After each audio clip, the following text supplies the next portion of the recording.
आप भी जो है यूपीटीटी 2026 के लिए तैयारी कर रहे हैं, तो आज इस क्लास में हम आपको यूपीटीटी एग्जाम जो पेपर आपका 2014 में हुआ था, उसके जो है हिंदी भाषा के 30 महत्वपूर्ण प्रश्नों का एक टेस्ट कराने जा रहे हैं। यदि आप भी यूपीटीटी 2026 एग्जाम के लिए तैयारी कर रहे हैं, जिसकी परीक्षा आपकी 2, 3 और 4 जुलाई को प्रस्तावित है, तो इस टेस्ट को जरूर दीजिए और देखिए कि हिंदी के लिए कितनी अच्छी तैयारी अभी तक आप लोगों ने किया है। तो चलिए विदाउट डिले जो है टेस्ट को स्टार्ट करते हैं। और ये रहा आपके सामने टेस्ट का पहला प्रश्न। क्या तरीका होगा टेस्ट का? हमारे साथ प्रश्न को पढ़ना है, ऑप्शंस को पढ़ने हैं, लेकिन हमसे पहले आपको आंसर सोच लेने हैं।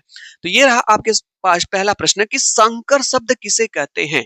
पहला ऑप्शन है ग्रामीण भाषा के शब्द को, संस्कृत भाषा के शब्द को, ग्रामीण व संस्कृत भाषा के कुछ विशेष शब्द को, दो भाषाओं के शब्दों से मिलकर बने शब्द को। आप लोग बताएंगे संकर शब्द किसे कहते हैं? हाँ सर, बिल्कुल आंसर हम लोग देख पा रहे हैं। इसका सही आंसर हो जाएगा दो भाषाओं से मिलकर बने हुए शब्द को संकर शब्द कहा जाता है। ऐसे शब्द जो दो भाषाओं से मिलकर बने होते हैं, जैसे रेलगाड़ी शब्द है, रेलगाड़ी में आपका रेल शब्द आपका अंग्रेजी का है और ये जो गाड़ी शब्द है ये आपका हिंदी का है, तो रेलगाड़ी शब्द आपका संकर शब्द कहलाएगा।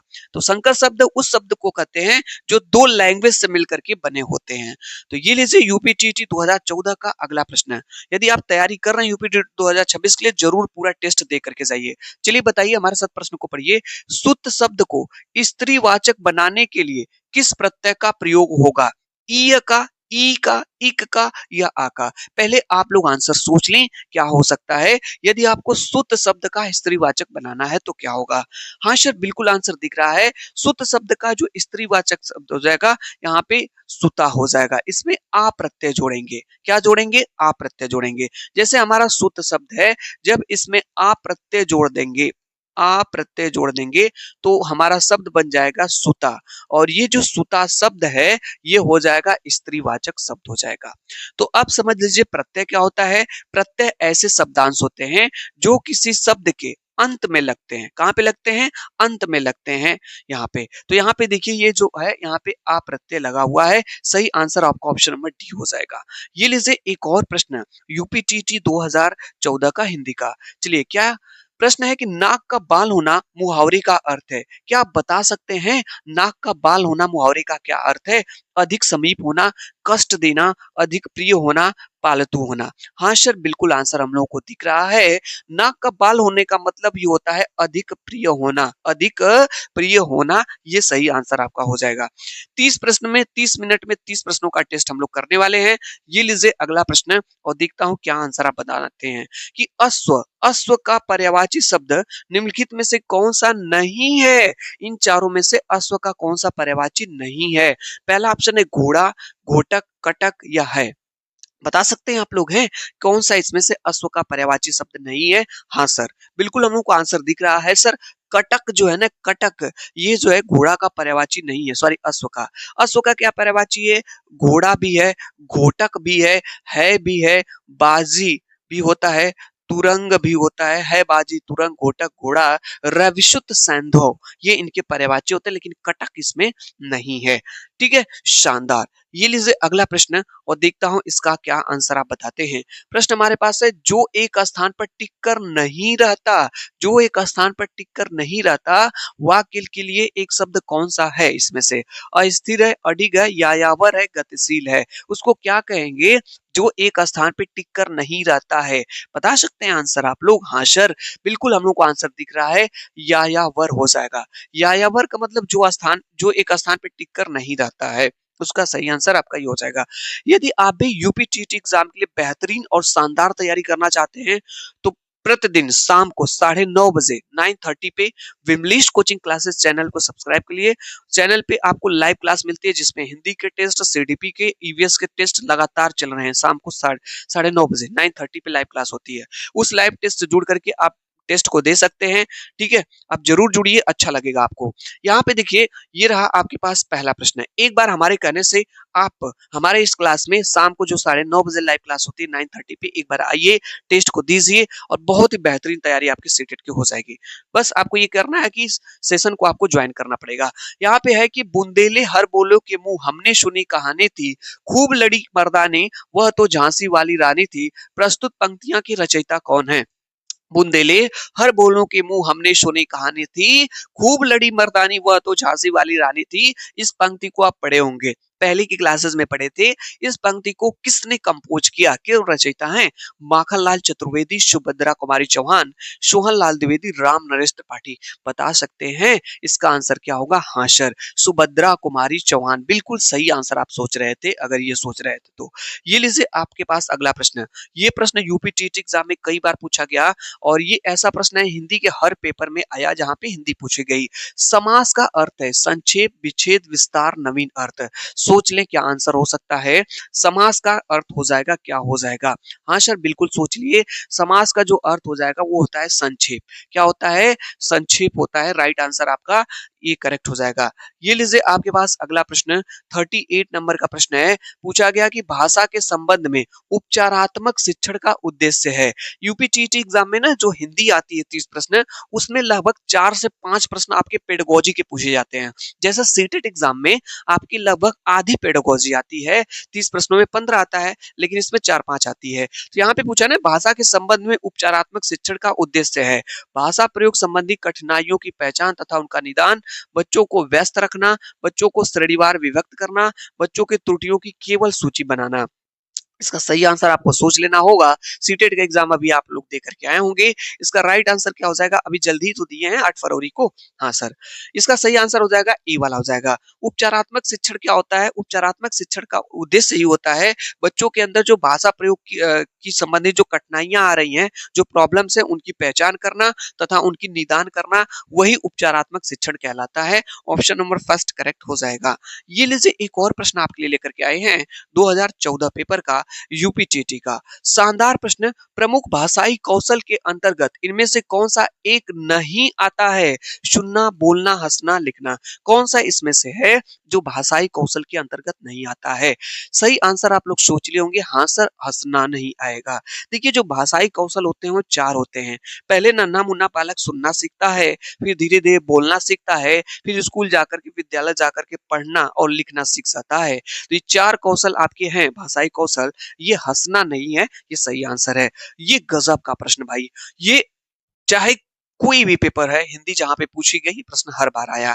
चलिए बताइए तो, हिंदी दिवस मनाया जाता है 14 सितंबर को, 5 सितंबर को, यहाँ पे 2 अक्टूबर को, 26 जनवरी को। सही आंसर बताएंगे? हाँ सर, बिल्कुल सही आंसर हम लोगों को पता है। 14 सितंबर को, 14 सितंबर को, 14 सितंबर को जो है हिंदी दिवस मनाया जाता है। आपको याद होना चाहिए कि ये भाग 7 में, कितने में? भाग, संविधान के भाग 7 में आर्टिकल 343(1) में, 343 एक में जो हिंदी भाषा है, हिंदी को राजभाषा का दर्जा मिला है। हिंदी को राजभाषा का दर्जा मिला है। तो यहाँ पे सही आंसर आपका ये हो जाएगा, यहाँ पे फर्स्ट। ये लीजिए अगला प्रश्न और देखता हूँ क्या आंसर आप बताते हैं। शानदार प्रश्न है। काव्य शिक्षण का उद्देश्य है, यानी जो बच्चों को साहित्य पढ़ाई जाती है, जो काव्य पढ़ाया जाता है, इसका उद्देश्य क्या होता है? काव्य मतलब, काव्य शिक्षण मतलब टीचिंग, पढ़ाना। इसका क्या उद्देश्य है? भाषा में प्रयुक्त होने वाले विराम चिन्हों से परिचित कराना, व्याकरणिक नियमों की जानकारी देना, संगीत कला में निपुण बनाना, या रसानुभूत और आनंदभूति कराना। जब शिक्षक काव्य पढ़ाते हैं तो उसका क्या उद्देश्य होता है, आपको बताना है। राइट आंसर आप लोगों को देने हैं। शानदार आंसर, बेहतरीन आंसर आप लोगों को बताने इसके हैं। शानदार आंसर इसका डी हो जाएगा। बच्चों को रसानुभूति और आनंदभूति कराना, इसीलिए तो काव्य पढ़ाई है साहित्य के बारे में। शानदार।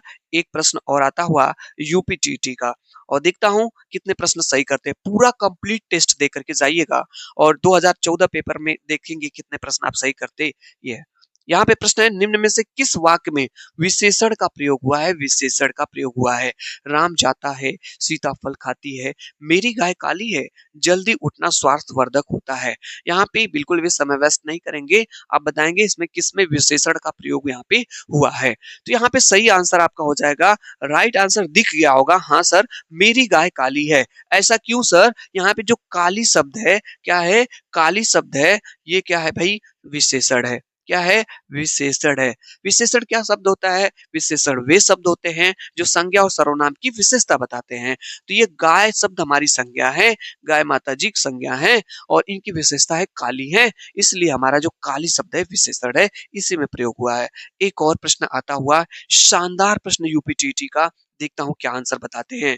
नाटक शिक्षण में कक्षा विनय प्रणाली के प्रयोग से, जब बच्चों को नाटक शिक्षण कराया जाता है तो बच्चे उसमें जो कक्षा विनय प्रणाली करते हैं उसका क्या होता है, उससे शिक्षक एवं बच्चों का समय व्यर्थ होता है इससे, या पत्रानुसार बच्चों द्वारा विनय से सीखने की प्रक्रिया में तेजी आती है, या बच्चों पर विपरीत प्रभाव पड़ता है, या उपयुक्त में से कोई नहीं। बता सकते हैं क्या आंसर होगा? हाँ sir, right answer option number B हो जाएगा। पत्रानुसार बच्चों द्वारा अभिनय से सीखने की प्रक्रिया में क्या आती है? तेजी आती है। यूपीटीटी 2014 का ये रहा अगला प्रश्न। और देखता हूँ क्या बताते हैं।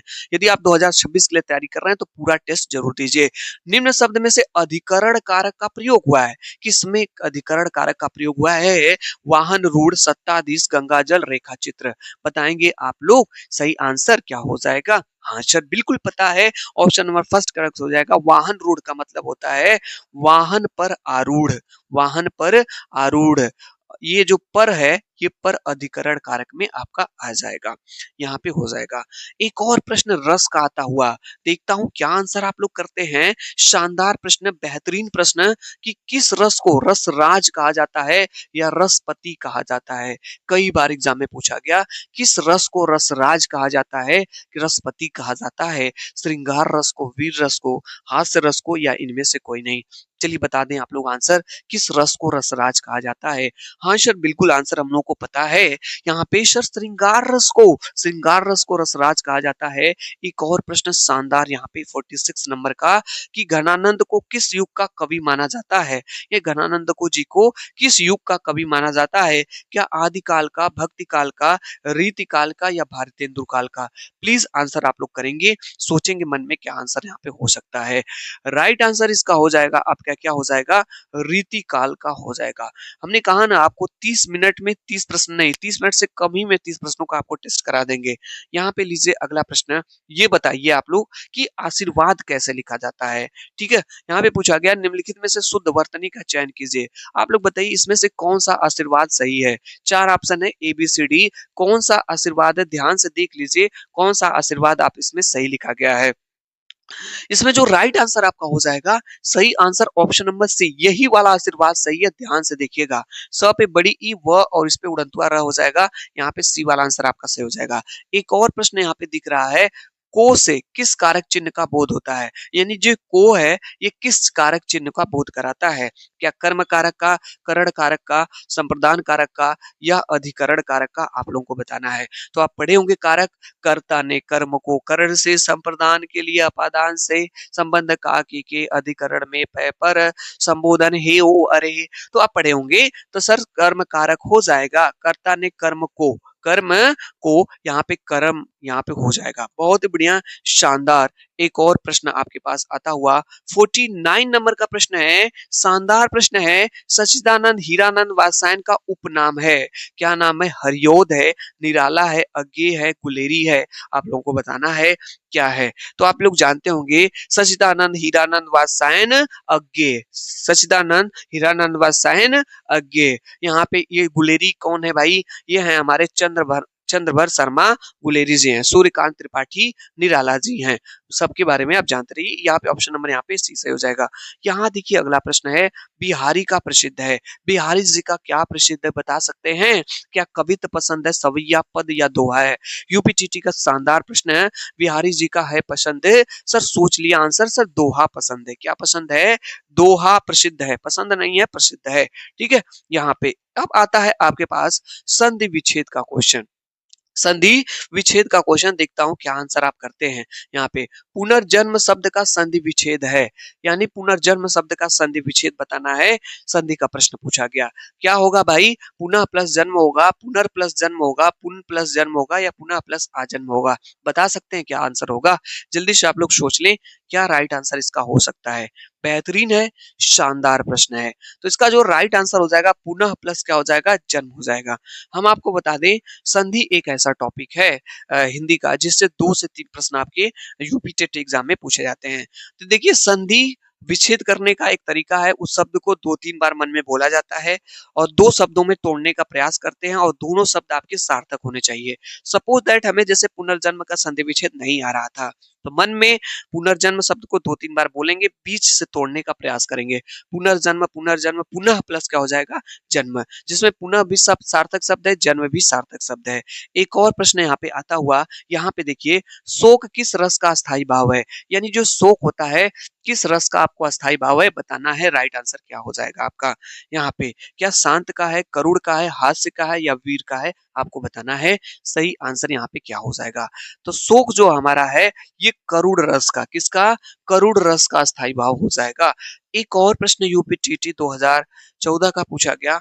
यहाँ पे देखता हूँ क्या आंसर आप करते हैं, पूरा टेस्ट दे करके जाइएगा आप लोग। यहाँ पे सूरदास ने किस भाषा में सूर सागर की रचना की है?